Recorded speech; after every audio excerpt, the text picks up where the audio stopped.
All right, we are live. We are live. Happy Monday. Happy Monday, everybody. All right. Let's see. Let me just balance this out. Oh, background is a little skewered there. My little home office. I love it. All right, so welcome guys. Yes, my name is Nomsa, and I'm so happy to be with you today. All right, we are continuing on our journey of self-discovery, and of course we cannot ignore Women's Day. I mean, look who's talking to you, it's a woman.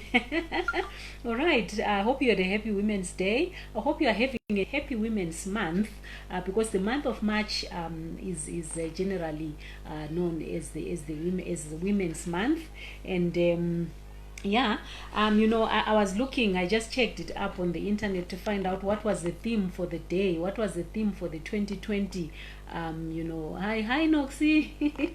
All right, what was the theme for the 2020 Women's Day? It's an equal world and empowered, is an empowered world. All right, so it really got me thinking about a lot of things. What is empowerment? What is what is making us feel as if we are disempowered as women? Obviously is because of the societal reverence of one sex over the other. You'll find that we grew up being socialized from a point of view of where boys were expected to be the ones who will excel professionally, and we were being groomed for being homekeepers. Not that there's anything wrong with that if one loves it and chooses to do that, but at the end of the day, dreams that we had as girls growing up seemed not to have that much of an impact in terms of resource distribution by our parents. So we grew up being conditioned towards all those things, that made us feel as if we were secondary citizens. And then there's also, of course, institutionalized discrimination against the sexes, of course, where you find that I remember there was a time when I knew that people in the same profession, their salaries were different depending on whether one was a man or the other was a woman. So all those things, that was institutionalization of the marginalization of women, and at the end of the day, it got us as women to become militant to some degree. It got us as women to maybe also have a low self-esteem because we believed what was being projected towards us, and therefore we did not show up strong even when we had opportunity to do so. So do we as women then wait for society to correct its perceptions about us? Is that what we are supposed to do? Wait for society to correct its perceptions about us? Do we also, as a particular race, for example, wait for institutions to correct or to come up with the policies and the legislation that will make sure that we become equal? So as women, I think those are some of the things that we really need to think about. Are we waiting for institutionalized equalization of women, or are we going to do something about it ourselves and step out strongly and boldly, to say, what, as women we can stand our own ground and we can stand and show that we are there? Because what if it doesn't happen in your lifetime? What are you going to do? What legacy are you going to pass on to the next generation of women that is coming after us? Are we going to, let them go through life waiting for somebody to do something for them to feel of value and of social worth in society? So all these things are things that I've been noting down. And there's a book that as I was listening to Oprah this last week, I've really been listening to Oprah quite a lot over the last couple of weeks, and one book that she recommended we read is a book called it's a book called The Seat of the Soul. So I've started listening to that book, and Me, I listen better than I read when I'm in terms of how I process information. So I'm more of an audio person than a visual person. So as I was listening to the book, I got the audio book, and it really got me thinking about where is the power. Where do we have the power really? Is the power in the legislation? Is the power in the environment? Or is the power within us?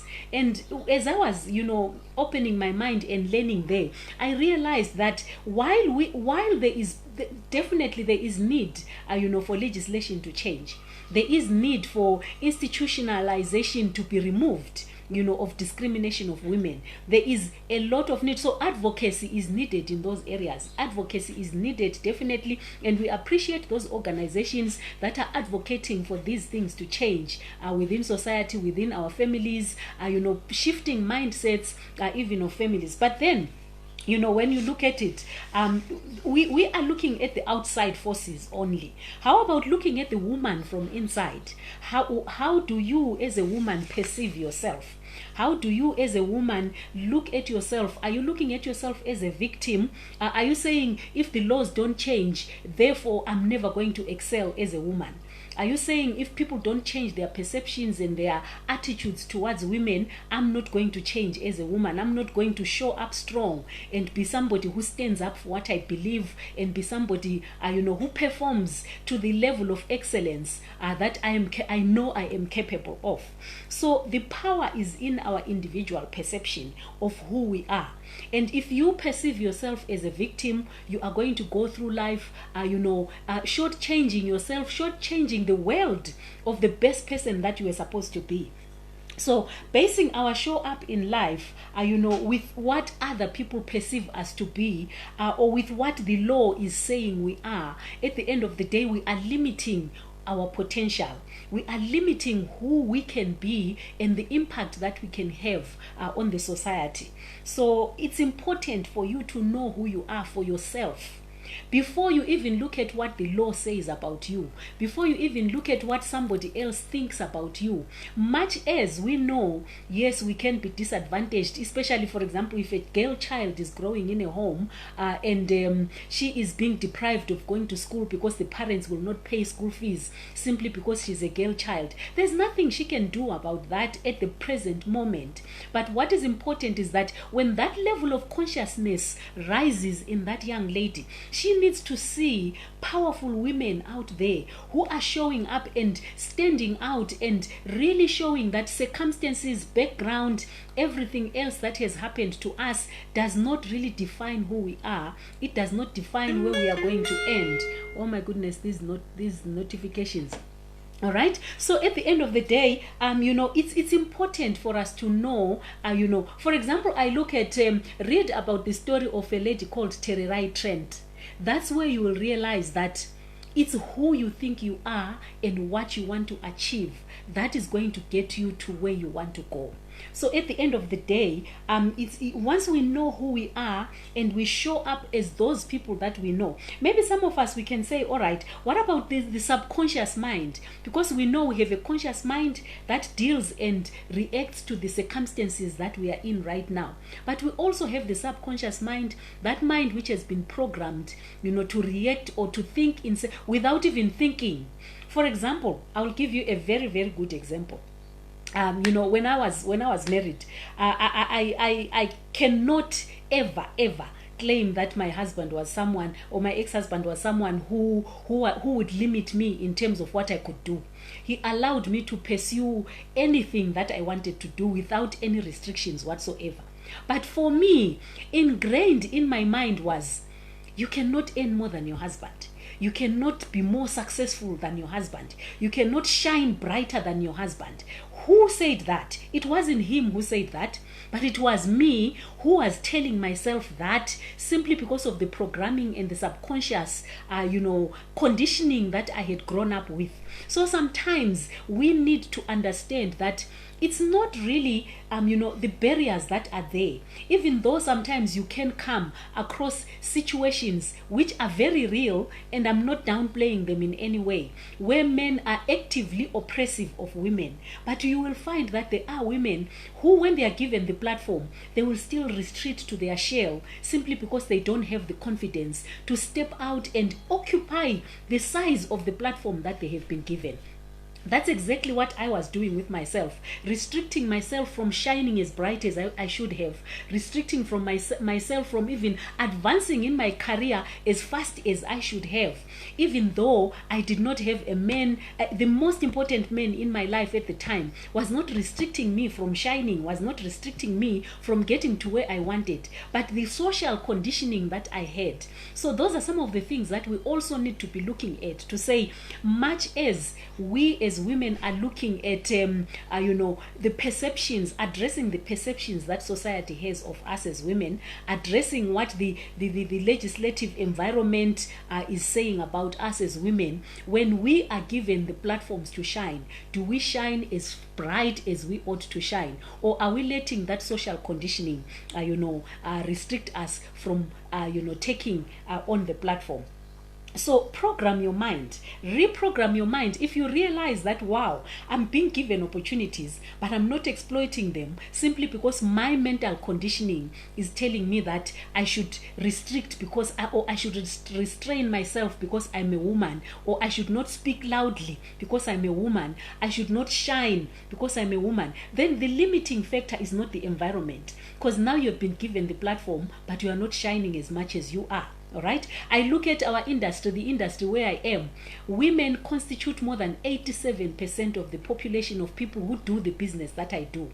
But when we look at the celebration and people going on stage and being recognized for achievement, it's mainly the males who are doing that, who are earning the top income. Why is that so? Simply because as women, we still have those mental barriers. We may have the physical barriers in our families, where maybe the spouse is maybe preventing one from showing up and doing what is needed. But for the most part, for me personally, I will say for myself, I still found myself in that dilemma, where it's like I was looking for permission that I was supposed to be given, but when the permission did not come, I then retreated into my shell and did not perform as well as I knew I was capable of doing.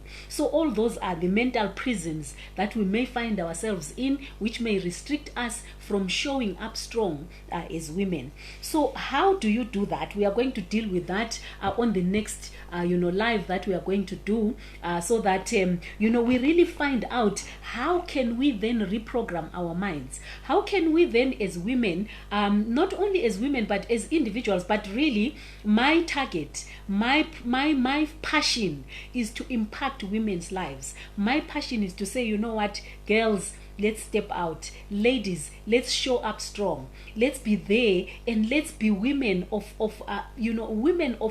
substance wherever we are, because of the mindset that we are going to put ourselves in. So yes, I'm going to talk about that on our next live. Definitely the practical and actionable steps that you can take in order for you to deprogram or reprogram your mind, such that you can be a person who stands up strong. You can be that person who shines like the diamond that you are. So definitely, ladies and gentlemen, mainly my ladies, my sisters who are here on the call, I really appreciate you for jumping on. We really need to look at the whole a holistic approach of how we can create that equal world as well. We have a part to play as women, not only to wait for the men to move. We also need to move, and we need to show up strong. And unless we look deep inside ourselves and look at what is limiting us and look at what is stopping us, which is not external forces, but things that are going on in our own minds that are preventing us from showing up strong, we definitely are going to be addressing just one side of the equation and not the other.